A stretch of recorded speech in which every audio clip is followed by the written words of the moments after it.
Okay, so Merry Christmas to me. That light just flipped on because of a motion sensor. I don't have a bulb in the other side, that's why it's not on. But that is now connected and fully operational. Belt driven. I've got 2 clickers. There it goes. And it's open. I also have the wall unit with the motion sensor here, or just manually hit the lights.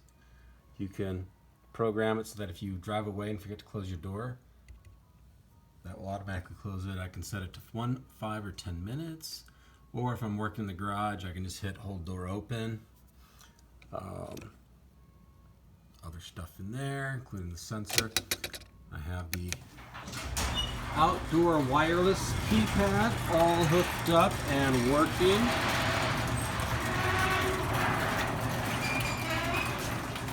There. And what's really cool, but you cannot see it, is I'm going to try to go out of this video, is I have an app. So I can open it on my phone.